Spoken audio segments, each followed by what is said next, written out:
नमस्कार, माउन्टेन समाचारमा स्वागत छ। म सचिता बुढाथोकी र म सुजन चालिसे। सुरुमा अहिलेसम्मका मुख्य समाचार।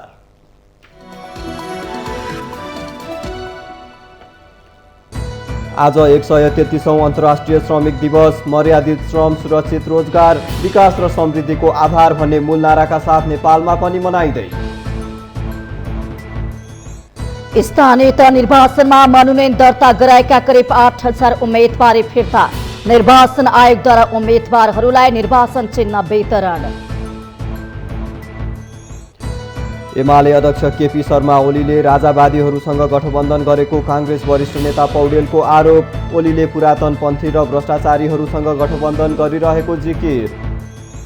सरकारले विज्ञापन बोर्डमा सूचीकृत नभएका सञ्चार माध्यमहरूलाई विज्ञापनको कारोबार गर्न नदिने नयाँ व्यवस्था आगामी साउन 1 गतेदेखि लागू गर्न लागि जानकारी। सरकारको अनौपचारिक क्षेत्रमा सामाजिक सुरक्षा भत्ता लागू गर्न नचाहेको चिफण्डको आरोप। कार्यविधि बन्दै गएको बताए पनि कार्यान्वयनमा आलटाल गरेको गुनासो। अमेरिकाद्वारा युक्रेनमा फौजलाई तालिम दिन सुरु।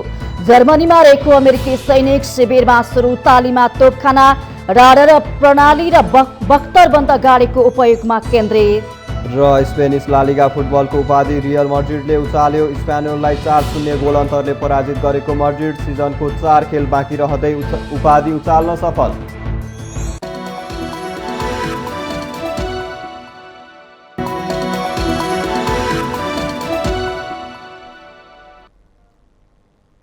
अब समाचार विस्तारमा। आज 133औं अन्तर्राष्ट्रिय श्रमिक दिवस विभिन्न कार्यक्रम गरी मनाइँदैछ। 8 घण्टा काम, 8 घण्टा मनोरञ्जन र 8 घण्टा आराम नारासहित सुरु भएको मजदुर आन्दोलनको सम्झनामा विश्वभर अन्तर्राष्ट्रिय श्रमिक दिवस मनाउन थालिएको हो। सन् 1886 मा अमेरिकाको सिकागोको हे मार्केट भन्ने ठाउँमा बम विस्फोट कसले गराएको भन्ने नखुले पनि प्रहरीले आन्दोलनरत मजदुरमाथि व्यापक दमन गर्यो। मजदुर आन्दोलनले अन्ततः सफलता समेत हासिल गरेको विश्व इतिहास छ। त्यसपछि सन् 1889 मा फ्रान्सको पेरिसमा सम्पन्न विश्वका श्रम संगठन एवं श्रमिक नेताको बैठकले विश्व श्रमिक दिवस विश्वभर मनाउने निर्णय गर्यो। त्यसयता सन् 1890 देखि हरेक वर्ष अंग्रेजी महिनाको मे 1 तारिखमा श्रमिक दिवस मनाउन सुरु गरियो। विश्वका मजदुरले सो दिवसलाई पर्वको रूपमा लिँदै आफ्ना अधिकारको सुनिश्चितताको लागि सरकार र रोजगारदातालाई दबाब दिने उद्देश्यले विभिन्न कार्यक्रम गरी मनाउँछन्। नेपालमा विराटनगरमा विक्रम सम्वत 2007 सालमा मजदुर आन्दोलनसँगै यो दिवस मनाउन थालिएको हो। यसबीच दिवसको अवसरमा राष्ट्रपति विद्यादेवी भण्डारी, प्रधानमन्त्री शेरबहादुर देउवा, श्रम रोजगार तथा सामाजिक मन्त्री कृष्ण गोपाल श्रेष्ठ लगायतका नेताहरूले शुभकामना व्यक्त गर्नु भएको छ। मुलुकको आर्थिक सामाजिक क्षेत्रको महत्त्वपूर्ण चालक शक्तिको रूपमा रहेको श्रमिक वर्गको काम र जनतालाई मर्यादित बनाएर मात्रै उत्पादन र उत्पादकत्व अभिवृद्धि गर्न सकिने उहाँहरूको धारणा रहेको छ।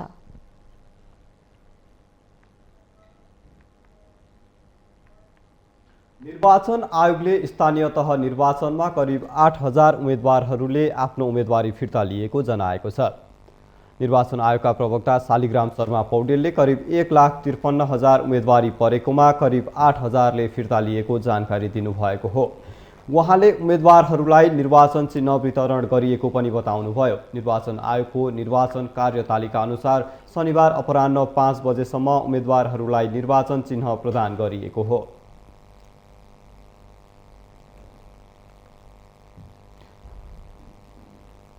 फिर्ता लिएको संख्या करिब 8000 छ, 8000 प्लस छ। अब 1,53,000 उम्मेदवारी करिब 1,53,000 परेको थियो भने त्यसमा 8000 जति उम्मेदवारहरूले फिर्ता लिएका छन्। अब यसबाट 1,45,000 उम्मेदवार कायम हुने देखिन्छ। अब चुनाव चिन्ह आज वितरण हुन्छ।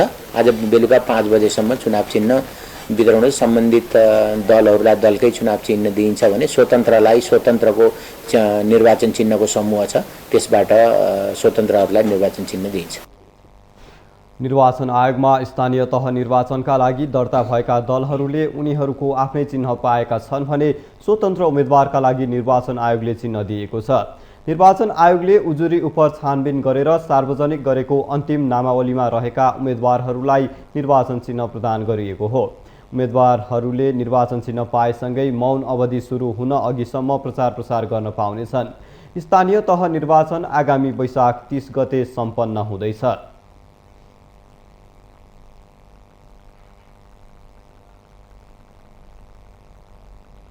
निर्वाचन आयोगले शनिबार स्वतन्त्र उम्मेदवारहरूलाई निर्वाचन चिन्ह वितरण गरेको छ। वैशाख 11 र 12 गते उम्मेदवारी मनोनयन दर्ता गराएका उम्मेदवारहरूलाई अब प्रचारको निम्ति 21 दिन मात्र उपलब्ध छ। निर्वाचन ऐनमा 15 दिनको प्रचार समयको व्यवस्था गरे पनि विभिन्न बहानामा आयोगले चुनाव चिन्ह प्रदानमा ढिलाइ गरेको हो, जसले गर्दा प्रचार प्रसारको समय अपुग भएको गुनासो स्वतन्त्र उम्मेदवारहरूले गरेका छन्। वैशाख 30 गते हुने स्थानीय तहको निर्वाचनका लागि उम्मेदवारी दिएका स्वतन्त्र उम्मेदवारहरूलाई निर्वाचन आयोगले शनिबार चुनाव चिन्ह प्रदान गरेको छ। यसका साथै अब स्वतन्त्र उम्मेदवारहरूले पनि आफ्नो चुनाव चिन्हमा मत माग्न सुरु गरेका छन्। वैशाख 11 र 12 गते मनोनयन दर्ता गराएका स्वतन्त्र उम्मेदवारहरूले 17 गते निर्वाचन चिन्ह पाउँदा राष्ट्रिय मान्यता प्राप्त दल र अघिल्लो निर्वाचनमा आयोगमा दर्ता भइसकेका साना दलहरू समेतले पहिलेकै चुनाव चिन्ह प्राप्त गर्न सफल भए। चुनाव चिन्ह कायमै रहेका दलहरूले मनोनयन दर्ता गर्नु अघि नै आफ्नो चुनाव चिन्हमा चुनावी प्रचार प्रसार सुरु गरिसक्दा स्वतन्त्र उम्मेदवारहरूको हकमा भने 11 दिन मात्र प्रचार प्रसारको समय रहेको छ। तर स्थानीय तह निर्वाचन ऐनमा उम्मेदवारहरूलाई 15 दिन प्रचार प्रसारको समय रहने उल्लेख गरिएको छ। केही ढिलो गरी चुनाव चिन्ह प्राप्त हुँदा आफूहरूलाई प्रचार प्रसारको समय कम भएको गुनासो स्वतन्त्र उम्मेदवारहरूले गरेका छन्। मैले चाहिँ खानेपानीको धारो चिन्ह पाएको छु। अब जस्तो अहिले म प्रेसमा जान्छु, त्यसपछि बिस्तारै अब फेसबुक मार्फत मैले आफ्नो 18 बुधे घोषणापत्र प्रचार प्रसार गरिरहेको छु। अलि यस्तो हो, 12 गते उनीहरूले गर्न साथ राष्ट्रिय पार्टीहरूले तुरुन्तै चुनाव चिन्ह पायो भने स्वतन्त्र उम्मेदवारले 6 दिनपछि मात्रै पाउँदैन। यो चाहिँ अलिकति दुर्भाग्यपूर्ण कुरा हो। यसलाई चाहिँ सुधार गर्नुपर्छ। प्रचार प्रसारमा समस्या भयो तपाईहरुलाई? अलि समस्या भयो। जब हामीले नोमिनेसन गरेको 1 दिन अथवा 2 दिनमै हामीलाई पनि चिन्हहरू प्रदान गरेको भए हामी पनि समयमा चाहिँ हामी चाहिँ घर दैलो कार्यक्रम गर्न जान सफल हुन्थ्यौँ, सकिन्थ्यो। त्यो हुनाले चाहिँ अब निर्वाचन आयोगले चाहिँ अब अलि समय ढिला गरेको हुनाले चाहिँ अब हाम्रो प्रचारमा चाहिँ अब हामी आज मात्रै हामीले चाहिँ चुनाव चिन्ह हामीले प्राप्त गरेका छौँ। अब हामीलाई चाहिँ अब अलिकता दौडधुप अलि हामी हुने नै अवस्था देखिन्छ। स्वतन्त्र उम्मेदवारहरूले यस्तो गुनासो गरिरहँदा निर्वाचन आयोगले भने स्थानीय तह निर्वाचन ऐनमै आधारित रहेर निर्वाचनका कार्यक्रमहरू तय गरेको बताएको छ। ऐनमा उल्लेख भए अनुसार निर्वाचनको तयारीका निम्ति 120 दिनको समय आवश्यक पर्ने भए पनि सरकारले ढिला गरी निर्वाचन घोषणा गर्दा केही हतार भएको थियो। आयोगसँगको छलफलमा ठूला दलहरूले विभिन्न कारण देखाउँदै चुनावी प्रचार प्रसारको समय कम राख्नुपर्ने माग गरेको हुँदा सोही अनुसार निर्णय भएको आयोगको स्पष्टोक्ति छ। र स्वतन्त्र उम्मेदवार त को हुने भन्ने कुरा त हामीलाई त्यति बेला थाहा हुँदैन हैन। त्यो कारणले गर्दाखेरिमा दलहरूले को माग फेरि के छ भन्दा स्थानीय तह निर्वाचनको हकमा अथवा अरू निर्वाचनको हकमा पनि यो प्रचार प्रसारको अवधि चाहिँ बढी राख्नु भनेको अब त्यसले हामीलाई लोड बढी पार्छ अथवा बढी खर्च हुन्छ भन्ने खालका कुराहरू अथवा विविध कारणले गर्दाखेरिमा अब सकेसम्म कमै दिनुपर्छ भन्ने चाहिँ उहाँहरूको पृष्ठपोषण थियो। त्यो हिसाबले अहिले हामीले 11 दिन छ। जस्तै आजबाट प्रचार प्रसार अब सुरु भयो भने, किनकि चिन्ह पाउनुको अर्थ त्यो चिन्हमा मत माग्नु हो। चुनाव चिन्ह ढिला प्राप्त हुँदा निर्वाचन ऐनमै व्यवस्था भए अनुसारको प्रचार प्रसार समय उपलब्ध नहुनु स्वतन्त्र उम्मेदवारहरूका लागि केही अन्याय भएको देखिन्छ।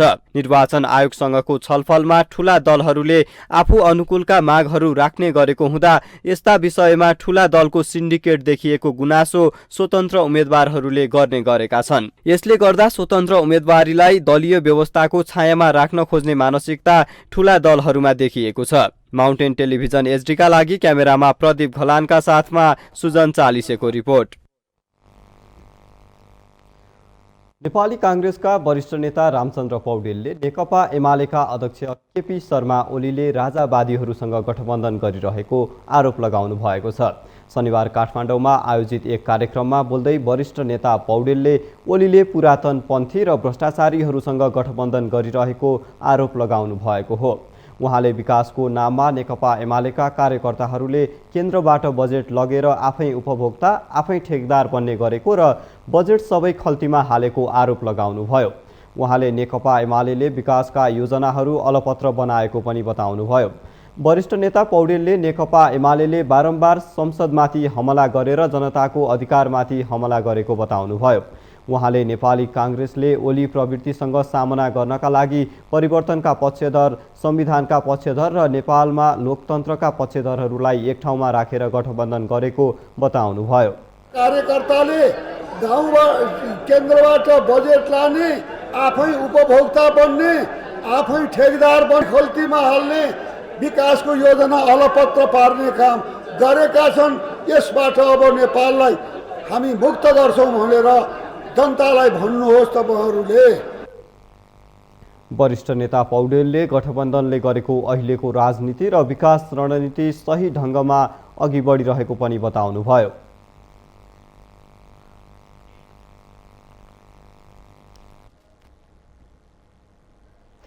सत्तारूढ गठबन्धनको काठमाडौँ महानगरपालिकाको मेयर उम्मेद्वार सर्जना सिंहले आफू विजयी भएमा भ्रष्टाचार मुक्त महानगर बनाउने प्रतिबद्धता व्यक्त गर्नुभएको छ।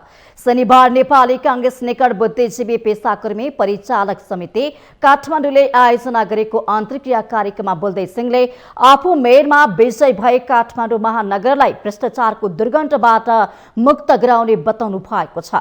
उहाँले डिजिटल प्रविधि अपनाएर घरबाटै जनताले सेवा लिने व्यवस्था गर्न पनि आफू लागि पर्ने बताउनुभयो। घरबाट नै सुविधा कामहरू गर्न सक्ने मेरो पालोमा म गर्नेछु र म आफू जितेर गएपछि म तुरन्तै नै म सुरु गर्नेछु भनेर पनि म यहाँलाई भन्न चाहन्छु।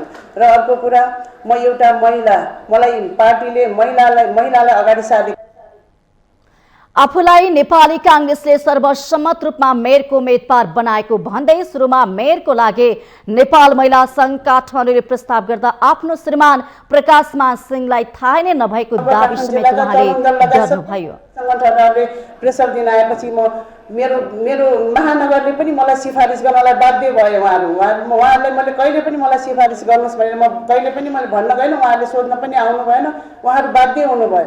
त्यसपछि केन्द्रमा गइसकेपछि मेरो श्रीमान प्रकाशमान सिंहले भन्नुहुन्छ तिम्रो लागि त मैले बोल्नै परेन, सबैले तुरन्तै सर्वसम्मत गर्यो भनेर भन्नुहुन्छ। गणेशमान मङ्गला देवी सिंहको बुहारी र प्रकाशमान सिंहको श्रीमती भएको नाताले मात्रै आफू मेयरको उम्मेदवारी नभएको भन्दै उहाँले नेपालको प्रजातान्त्रिक आन्दोलनमा योगदान दिनुभएका गणेशमान मङ्गला देवी र प्रकाशमान सिंहको परिवारको सदस्य भएर राजनीतिक आन्दोलनमा सरिक हुन पाउनु आफ्नो लागि गौरवको विषय भएको पनि बताउनु भएको छ।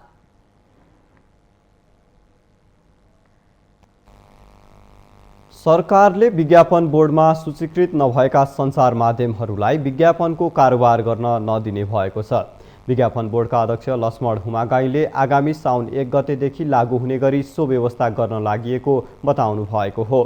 त्यसका लागि बोर्डले तत्काल सबै सञ्चार माध्यमहरूको सूचीकरण गर्ने कामलाई अघि बढाउने योजना बनाएको छ। बोर्डमा सूचीकृत भएका विज्ञापन एजेन्सीहरूले मात्रै विज्ञापनको कारोबार गर्न पाउने व्यवस्था पनि गर्न लागि अध्यक्ष हुमागाईले बताउनुभयो। बोर्डले काठमाडौँमा आयोजना गरेको विज्ञापन सम्बन्धी तालिम कार्यक्रममा बोल्दै उहाँले सो जानकारी दिनुभएको हो। सञ्चार माध्यमहरू विज्ञापन बोर्डमा सूचीकरण नभइकन विज्ञापनको कारोबार गर्न नपाउने एउटा व्यवस्था गर्दैछौँ भने अर्को र महत्त्वपूर्ण व्यवस्था विज्ञापन एजेन्सीहरू पनि सञ्चारमा विज्ञापन बोर्डमा चाहिँ सूचीकरण हुनुपर्ने र सूचीकरण भएपछि मात्रै विज्ञापन कारोबार गर्न पाउने गरी हामी व्यवस्थापन गर्दैछौँ र सम्भवतः यी सबै व्यवस्थाहरू आगामी साउन 1 गतेदेखि लागू हुनेछन्। बोर्डले आगामी वर्ष विज्ञापन बजारको अनुसन्धान गरी उनीहरूको साइज यकिन गर्ने, आम सञ्चार माध्यमहरूको लोकप्रियताको समेत जाँच हुने गरी अनुसन्धानको काम सम्पन्न गरी त्यसलाई सार्वजनिक गर्ने योजना पनि तय गरेको छ। बोर्डले हाल तर्जुमा गरिएको विज्ञापन ऐनलाई प्रभावकारी ढङ्गले कार्यान्वयन गर्न पनि विज्ञापन व्यवसायमा संलग्नहरूलाई आह्वान गरेको छ।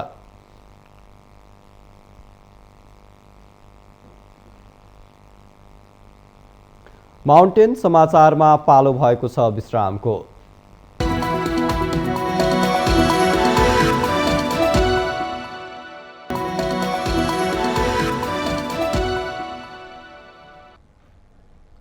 विश्रामपछि स्वागत छ। हामी बाँकी समाचारमा बुटोल उपमहानगरपालिकातर्फ जोडिन्छौँ, जहाँ मेयरका उम्मेदवार उहाँ नेपाली काङ्ग्रेसका पनि नेता हुनुहुन्छ र यसभन्दा अगाडि 2074 सालमा जुन स्थानीय तहको निर्वाचन भएको थियो त्यसताका पनि उहाँ मेयरकै प्रतिस्पर्धी हुनुहुन्थ्यो, तर उहाँ पराजित हुनुभएको थियो भने यसपटक पनि 2079 को स्थानीय तहको निर्वाचनको लागि पनि उहाँ गठबन्धनबाट मेयरको उम्मेदवार हुनुहुन्छ। उहाँको उम्मेदवार किन, के को लागि र उहाँका एजेन्डाहरू के कस्ता रहेका छन् र सँगसँगै बुटोल उपमहानगरपालिकालाई उहाँले कस्तो बनाउनुहुन्छ यदि जित्नु भएको खण्डमा लगायतका विषयमा कुराकानी गर्नेछौँ र उहाँ हामीसँग प्रत्यक्ष टेलिफोनमा जोडिनु भएको छ। उहाँ हुनुहुन्छ खेलराज पाण्डे। खेलराजजी, यहाँलाई स्वागत छ माउन्टेन समाचारमा। धन्यवाद छ यहाँलाई। तपाईको विगतलाई हामीले कोट्याउने हो भने 2074 सालको निर्वाचनमा पनि तपाईँ पराजित हुनुभएको थियो। फेरि पनि तपाईँले एउटा आकांक्षा देखाइसकेपछि तपाईँलाई गठबन्धनले मेयरको उम्मेदवार बनाएको छ। तपाईँको उम्मेदवारीको विषयमा प्रश्न पारिदिनुहोस् न। मेरो उम्मेदवारी गठबन्धन दल र नेपाली काङ्ग्रेसको तर्फबाट रहेको छ। विगतको निर्वाचनमा केही प्राविधिक कारणले विजय हुन सकिएन र त्यसपछि म विजेतालाई मैले त्यहाँ फुलको माला पहिराइदिएर 5 वर्षसम्म बुटोललाई सबैको उपमहानगरपालिका हुने गरी काम गर्नुहोला, सबैको साझा चौतारीको रूपमा काम गर्नुहोला, नगर पिताको रूपमा काम गर्नुहोला भनेर सम्मान गरेर अँगालो मारेर मैले उहाँलाई शुभकामना दिएर त्यो कार्यक्रमबाट बाहिर निस्किएको थिएँ। त्यसपछि नगरपालिका सबैको साझा हुन सकेन, कसैको नगरपालिका बन्यो, सबैको नगरपालिका हुन सकेन। हामी बुटोलको महानगरपालिकालाई सबैको साझा चौतारीको रूपमा विकास गर्न चाहन्छौँ। नगरपिता सबै बुटोलवासीको नगरपिता बन्न सकोस् भन्ने कुरा हामी देखाउन चाहन्छौँ। त्यसै कारणले पनि मेलमिलाप, सहमति र सहकार्यको लागि हामी सबै राजनीतिक दलहरू, सबै यहाँ रहेका सङ्घ संस्थाहरू र सबै खालका चाहिँ बुटोलवासीका लागि हामीले साझा चौतारीको रूपमा बुटोल उपमहानगरपालिकालाई विकास गर्न चाहन्छौँ। यसैको लागि मेरो उम्मेदवारी रहेको छ। तपाईले आफ्नो उम्मेदवारी किन र के को लागि भनेर तपाईले प्रश्न पारिसक्नु भएको छ, तर पनि प्रतिस्पर्धा त एक ठाउँमा होला। विगतमा पनि तपाईँ पराजित हुनुभएको छ। अब तपाईँप्रति जनताको उत्साह, उमङ्ग, एउटा त्यो विश्वास कस्तो पाउनु भएको छ? यति बेला तपाईँ घर दैलोमा पनि जानु भएको छ, कस्तो खालको प्रतिक्रिया पाइरहनु भएको छ त तपाईँको उम्मेदवारी प्रति चाहिँ? पछि मैले फेरि आफ्नो कामलाई छोडिनँ। म 3 महिना निरन्तर घर दैलोमा हिँडेर सबैलाई धन्यवाद दिएँ। म विजय हुन नसके पनि मैले तपाईँका कामहरू गर्नेछु भनेर घर दैलोमा पुगेर सबैलाई भने। त्यसपछि हामीले बुटोललाई प्रदेशको राजधानी बनाउनका लागि आदरणीय नेता बालकृष्ण खाँडदाई र तत्कालीन लुम्बिनी प्रदेशका सबै नेपाली काङ्ग्रेसका नेताहरूले पहल गर्नुभयो भने बुटोलमा बसेर मैले सबै ठाउँमा गएर मान्यहरूको हस्ताक्षर गर्ने, डेलिगेसन जाने, यसका लागि मेहनत गर्ने काम गरेँ र बुटोललाई हामीले लुम्बिनी प्रदेशको राजधानी बनाउन सफल भयौँ। अहिले देशभरिमा सबै ठाउँमा 6वटा ठाउँमा अस्थायी राजधानीहरू थाहै भए, तर बुटोल मात्रै यस्तो विडम्बना बन्यो जहाँ अस्थायी राजधानी सबै कुराले यहाँका सबै सङ्घ संस्थाले सहयोग गर्नुभएको थियो, सबैका लागि भवनहरू उपलब्ध गराउनु भएको थियो, सबै पूर्वाधार तयार भएको थियो। तर शङ्कर पोखरेलजी मुख्यमन्त्री रहेको बेलामा बुटोलबाट प्रदेशको राजधानी हटाइयो। हामीले ल्याएको काम पनि फिर्ता गर्ने काम गरियो। त्यस्तै गरी हामीले बुटोललाई हिजोको दिनमा सूर्यप्रसाद दाई मेयर हुँदाखेरि धेरै महत्त्वपूर्ण कामहरू बुटोलमा नयाँ बस पार्क, आमदा स्थलको निर्माण, बुटोल मण्डपको निर्माण, सिद्धार्थ गौतम क्याम्पसको निर्माण, अटो भिलेजको निर्माण, भूपू सैनिकको लागि पेन्सन क्याम्पको निर्माण लगायत विभिन्न महत्त्वपूर्ण कामहरू यहाँ भएका थिए। तर अहिले चाहिँ जनप्रतिनिधि आइसकेपछि यो 5 वर्षमा बुटोलमा एउटा पनि देखाउन लायक कुनै पनि काम गर्न सक्नु भएन र देशभरिमा केही पनि गर्न नसक्ने मेयरका नामले परिचित हुनुभयो। त्यसकारणले यो बुटोल जुन सूर्यप्रसाद दाईको पालामा आधुनिक बुटोलको निर्माणको सुरु भएको थियो त्यसलाई निरन्तरता दिन पनि मेरो उम्मेदवारी हो। तपाईले जित्ने आकलन चाहिँ कसरी गर्नुहुन्छ? जित्ने आकलनमा एउटा त हाम्रा भावी योजनाहरू स्पष्ट छन्।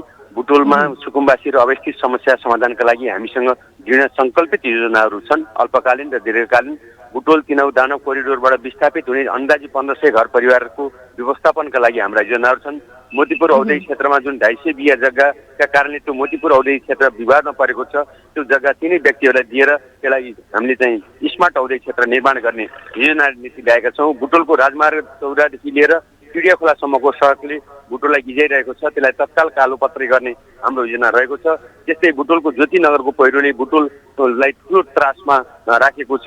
बर्खायाममा जहिले पनि त्यहाँ झन्डै 350 घरहरू विस्थापित हुनुपर्ने अवस्थामा पुगेका छन्। तिनीहरूको व्यवस्थापन गर्ने र त्यो पहिरोलाई व्यवस्थापन गर्ने अल्पकालीन र दीर्घकालीन कार्यक्रमहरू हामीले ल्याइरहेका छौँ। त्यसैले हाम्रा योजनाहरू स्पष्ट छन्, हाम्रा दृष्टिकोणहरू स्पष्ट छन् र जनताका बिचमा एकपटक मौका दिएको भए नेपाली काङ्ग्रेसको उम्मेद्वार, गठबन्धनको उम्मेद्वार र यो खेलराज पाण्डेले केही गर्न सक्थ्यो। सबैका घर घरमा दुःख सुखमा आइराख्ने, मर्दा पर्दा आइराख्ने, हरेक घरलाई चिनेको, हरेक टोललाई चिनेको, हरेक सडकलाई चिनेको, बुटोलको यहाँको माटोसँग, यहाँको जनतासँग भिजेको खेलराज पाण्डेलाई एकपटक मौका दिनुपर्छ भन्ने हरेक चाहिँ बुटोलवासीका मनमा यो कुरा गरेको छ। यस कारणले बुटोलवासीको मायाले, प्रेमले, सद्भावले यो पटकको निर्वाचन अवश्य जित्नेछु भन्ने कुरामा म विश्वस्त छु।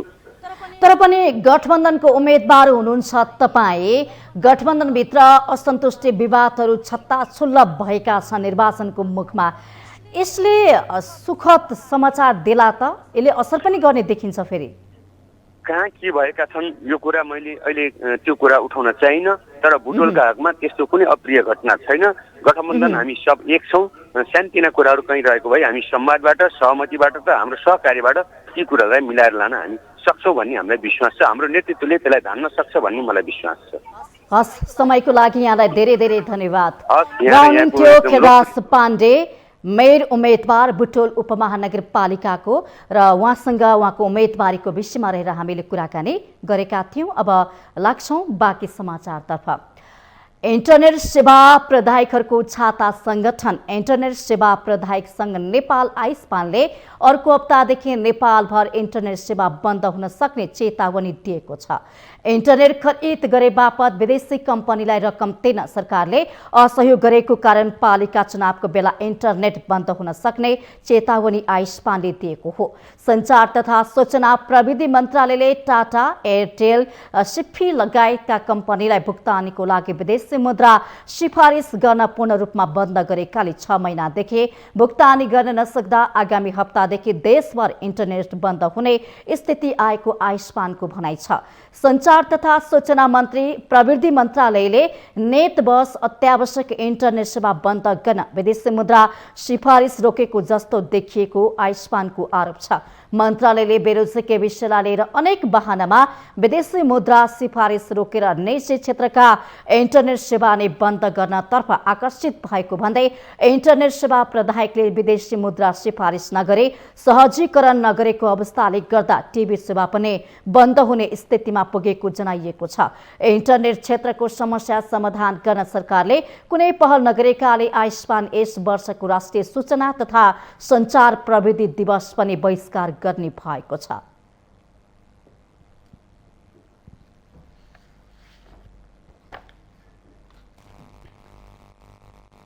नेकपा एमाले निकट मजदुर संगठन नेपाल ट्रेड युनियन महासंघ जी-फन्डले सरकारले अनौपचारिक क्षेत्रमा सामाजिक सुरक्षा भत्ता लागू गर्न नचाहेको आरोप लगाएको छ। अन्तर्राष्ट्रिय श्रमिक दिवसको पूर्व सन्ध्यामा जी-फन्डले शनिबार काठमाडौँमा पत्रकार सम्मेलन गरी सो आरोप लगाएको हो। अनौपचारिक क्षेत्रमा पनि सामाजिक सुरक्षा भत्ता लागू गराउन कार्यविधि बन्दै गरेको भए पनि सरकार त्यसका लागि तयार नभएको जी-फन्डका अध्यक्ष विनोद श्रेष्ठले आरोप लगाउनुभयो। उहाँले मजदुरलाई भन्दा सो भत्ताबारे सरकारलाई बुझाउन आफूहरूलाई गाह्रो भइरहेको टिप्पणी पनि गर्नुभयो। सरकारको कार्यक्रम सरकारले लागू गरेर के गर्ने भन्दा गोकर्णजी हुँदा बजेट छुट्याइयो, केपी ओलीको सरकार हुँदा बजेट छुट्याइयो, अर्को आइसक्यो पुरानो बोल्दै यस्तो पनि हुन्छ भने काटियो। सवाल यहाँ छ। त्यस कारणले अहिले हामीले भन्न बाध्य छौँ सरकारलाई बुझाउन सकिरहेका, मजदुरलाई भन्दा सरकारलाई बुझाउन सकिरहेका छैनौँ। यो चाहिँ अहिले समस्या हो भन्ने मलाई लाग्छ। अनौपचारिक क्षेत्रको पनि अब कार्यविधि बन्दैछ, अहिले हामी छलफल गरिरहेका छौँ। यदि सरकारले चाहना साथ यो तुरुन्तै लागू हुनेवाला छ। अब सरकारले अलिकति नचाहेको हो कि भन्ने चाहिँ हाम्रो आरोप छ। जी फन्डले सामाजिक सुरक्षा भत्ता वितरणको विरोधमा केही मजदुरहरू आफै लागेको भन्दै आपत्ति जनाउँदै आएको छ।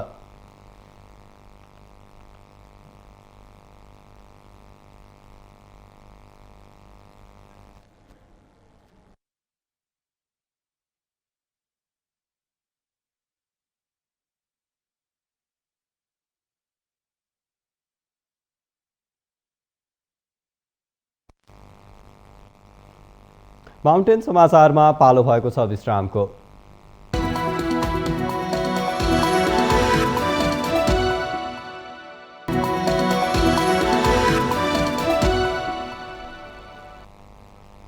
विश्रामपछि स्वागत छ। अब बाँकी समाचार।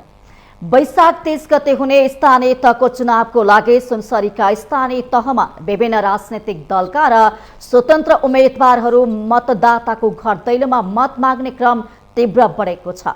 चुनावको नजिकिँदै गर्दा जिल्लाका 2 उपमहानगरपालिका, 4 नगरपालिका र 6वटा गाउँपालिका गरी 12वटा स्थानीय तहमा दलहरूले घर दैलो कार्यक्रमलाई तीव्रता दिएका हुन्। आगामी वैशाख 30 गते हुने स्थानीय तहको चुनावका लागि विभिन्न दलका उम्मेद्वारहरूले चुनावी प्रचार प्रसार र घर दैलो कार्यक्रमलाई तीव्रता दिएका छन्। यसै क्रममा इटहरी उपमहानगरपालिकाको निर्वाचनका लागि पनि उम्मेद्वारहरूले घर दैलो कार्यक्रमलाई तीव्र बनाएका छन्। विगतमा जस्तै यस पटकको निर्वाचनमा पनि उम्मेद्वारहरूले विकास निर्माण र समाज परिवर्तनलाई चुनावी नारा बनाएका छन्। इटहरीको वडा नम्बर 6 मा नेपाली कांग्रेसका तर्फबाट गठबन्धनका वडा अध्यक्षका उम्मेद्वार दिवस पोखरेलले घर दैलो कार्यक्रम मार्फत सर्वसाधारण मतदाता र ज्येष्ठ नागरिकहरूको आशीर्वाद लिँदै इटहरीको समग्र विकास र परिवर्तनसँगै व्यवस्थित समाज निर्माणका लागि आफ्नो उम्मेदवारी रहेको दावी गर्नुहुन्छ। धेरै कुराहरू अव्यवस्थित छन्, यहाँनिर व्यवस्थित हुन सकेन। अहिले जुन विगतको समयमा अब अनेक किसिमका क्रियाकलापहरूले गर्दाखेरि होला त्यति साह्रो राम्रो तरिकाले व्यवस्थित हुन सकेन। यहाँ अव्यवस्थित पार्किङका कुराहरू छन्, यहाँ बजारमा स्वच्छताका कुराहरू छैन, दुर्गन्धित भइराखेको छ। यहाँनिर ट्राफिक लाइटको चाहिँ अहिले व्यवस्था गर्नुपर्ने त्यो गरिएको छैन। यहाँ बजारको ठाउँमा सार्वजनिक शौचालय छैन। यस्ता यस्ता खालका कुराहरू छन्। यावत कुराहरूको समस्या समाधान गर्नको लागि हामी सम्पूर्ण नेपाली कांग्रेसको टिम साथीहरू सरसल्लाह गरेर होइन गर्न सकिन्छ भनेर मैले मेरो उम्मेदवारी दिएको छु। इटहरी नगरवासीहरूको हक हितमा राम्रो काम गरी विकाससँगै समृद्ध शहरका रूपमा बाटो, पुल, शिक्षा, स्वास्थ्य लगायत समग्र रूपमा विकासोन्मुख नेतालाई भोट दिने स्थानीयको भनाइ छ। अबको जनप्रतिनिधिहरूले गर्ने कामहरू पहिला विगतमा रहेका कामहरूलाई चाहिँ अब आधार मानेर अगाडि बढ्ने हो कि नयाँ योजनाहरू ल्याउने हो कि त्यो चाहिँ अब विकासको कुराहरू गर्नु पर्यो। कति ठाउँ बाटो छैन, कति ठाउँ के छ, कति ठाउँ पुल छैन। यी सबैलाई समेटेर चाहिँ अब हामीले चाहिँ अब नगरवासीहरूलाई एउटा राम्रो कुराहरू दिन सक्दा चाहिँ राम्रो हो। विशेष गरी संघीयता कार्यान्वयनको 5 वर्षको कार्यकालमा स्थानीय तहको विकास र विस्तारको सवाल प्रभावकारी नभएको केही स्थानीयको गुनासो छ। सर्वसाधारण जनताले परिवर्तन चाहेकोले जसले स्थानीयको समस्या बुझ्छ, जसले समाजमा सकारात्मक परिवर्तन ल्याउन सक्छ उसैलाई भोट दिने उनीहरू बताउँछन्। अब अहिले 74 को चुनावमा चाहिँ मान्छेले हप्चकभरमा को राम्रो नेता को नराम्रो नेता छान्न पनि मौका पाएनन्। तर समग्रमा जो आए पनि जे आए पनि आउने हाम्रो इटहरीको वास्तविक कुरा के छ, राम्रा नराम्रा कुरालाई हेरेर यसलाई विकासको अग्रपथमा लानुपर्छ भन्ने नै हाम्रो चाहिँ मान्यता छ। इटहरी उपमहानगरपालिकामा ठूला दलसँगै विभिन्न साना दल तथा स्वतन्त्र उम्मेद्वारहरूले पनि सर्वसाधारण मतदाताहरूको घर दैलोमा पुगेर भोट माग्ने क्रमलाई तीव्रता दिएका छन्। माउन्टेन टेलिभिजन एचडीका लागि सुनसरी सहकर्मी विनोद आचार्यको रिपोर्ट। स्वास्थ्य तथा जनसङ्ख्या मन्त्रालयले नेपालमा कोरोना भाइरसको जोखिम उच्च रहेको भन्दै सबैलाई सचेत हुन आग्रह गरेको छ। मन्त्रालयले नेपालमा संक्रमण दर न्यून भए पनि जोखिमको हिसाबले नेपाल उच्च जोखिममा रहेको बताएको हो। पछिल्ला केही दिन यता छिमेकी राष्ट्रहरूमा कोरोना संक्रमण बढ्दो क्रममा रहेकाले वर्तमान अवस्थामा संक्रमणको जोखिम कायम रहेको भन्दै मन्त्रालयका सहप्रवक्ता डाक्टर समीर कुमार अधिकारीले सबैलाई स्वास्थ्यका मापदण्ड अपनाउन आग्रह गर्नुभयो।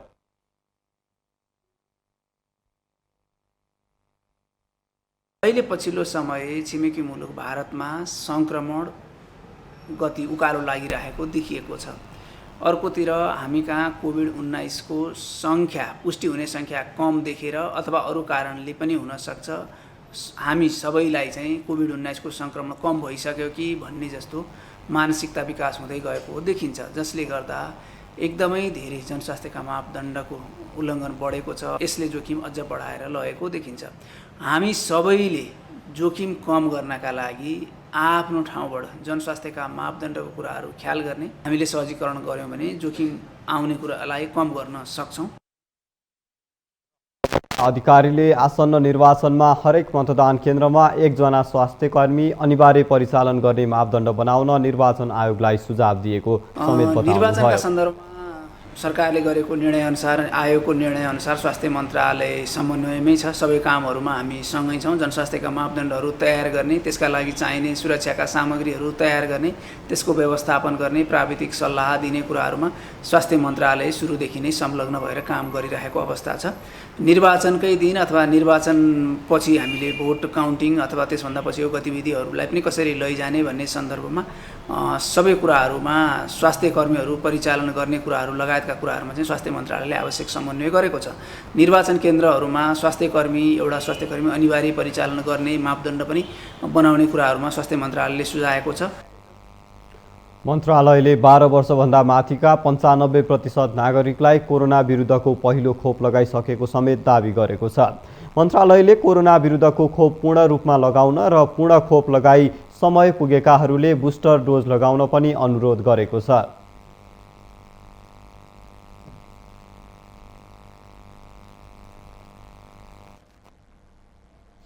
श्रम शक्ति सर्वेक्षणको अनुसार नेपालमा वर्षेनी 5 लाख बढी नयाँ श्रम शक्ति बजारमा आउँछन्, तर त्यसको आधारमा रोजगारी सृजना हुन नसक्दा दैनिक हजारौंको संख्यामा युवाहरू विदेश जान बाध्य छन्। तर पछिल्लो समय स्वदेशमा रहेका मात्रै होइन, रोजगारीको लागि विदेश गएका युवाहरू पनि स्वदेश फर्केर विभिन्न पेसा व्यवसाय सञ्चालन गर्न थालेका छन्।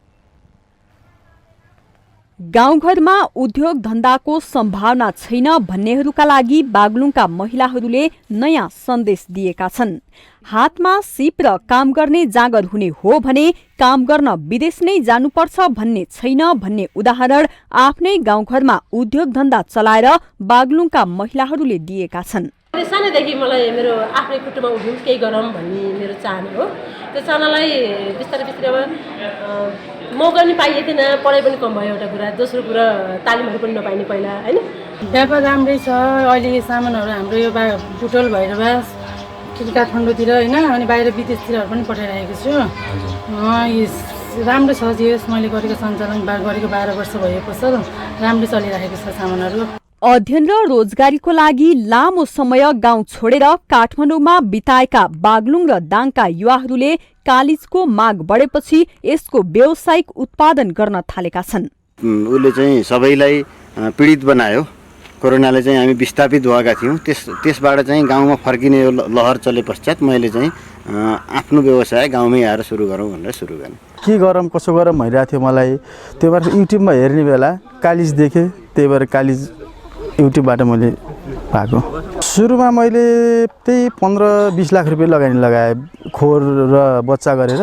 पहिला बच्चा मैले 1900 रुपियाँ पर पिस लिएर आएको।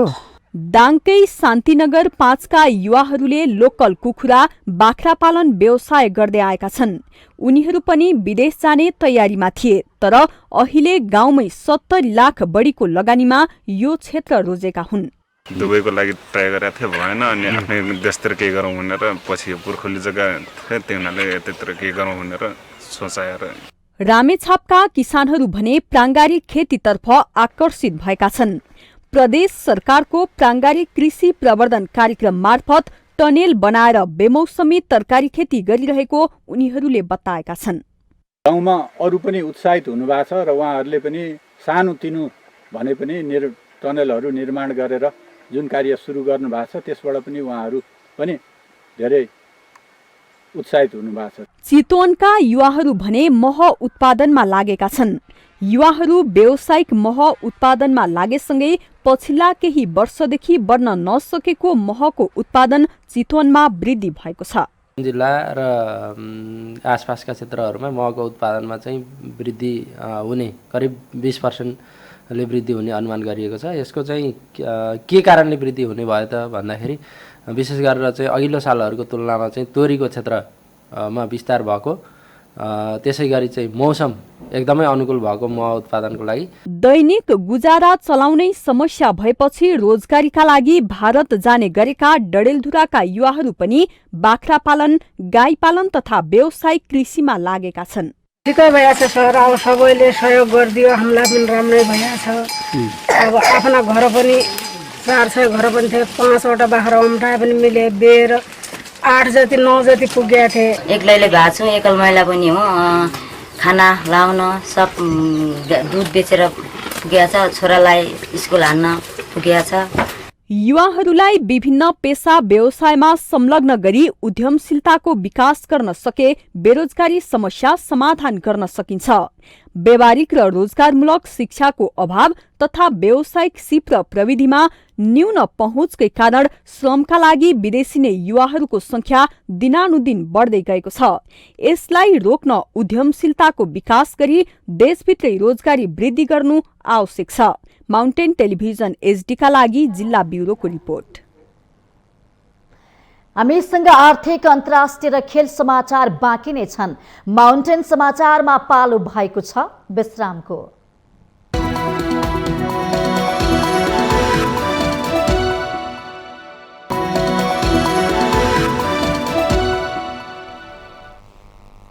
विश्रामपछि स्वागत छ। अब आर्थिक समाचार।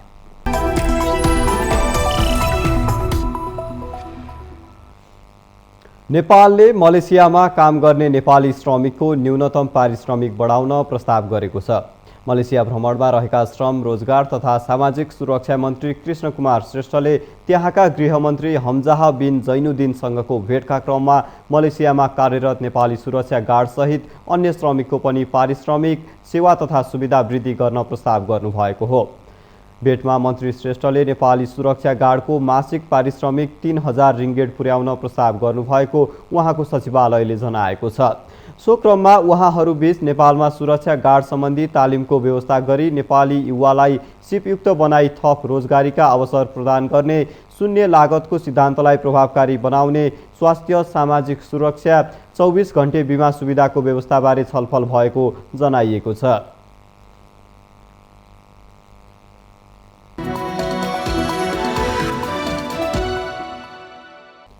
यो सँगै हामी माउन्टेन समाचारको अन्त्यमा आइपुगेका छौँ। जाँदा जाँदै मुख्य समाचार पुनः एकपटक।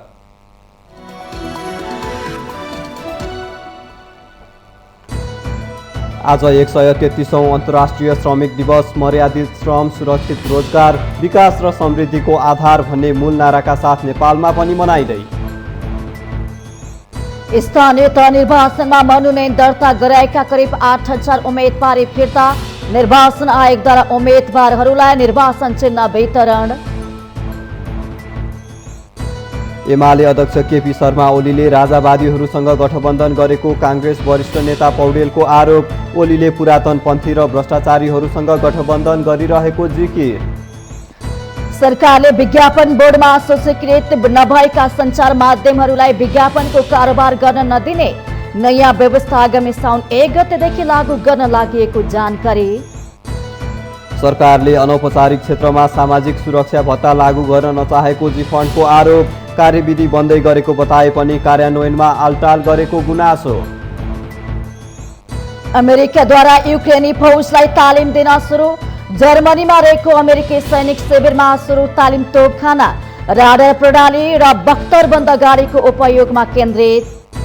र स्पेनिस ला लिगा फुटबलको उपाधि रियल मड्रिडले उचाल्यो। स्पेनियोललाई 4-0 गोल अन्तरले पराजित गरेको मड्रिड सिजनको 4 खेल बाँकी रहँदै उपाधि उचाल्न सफल।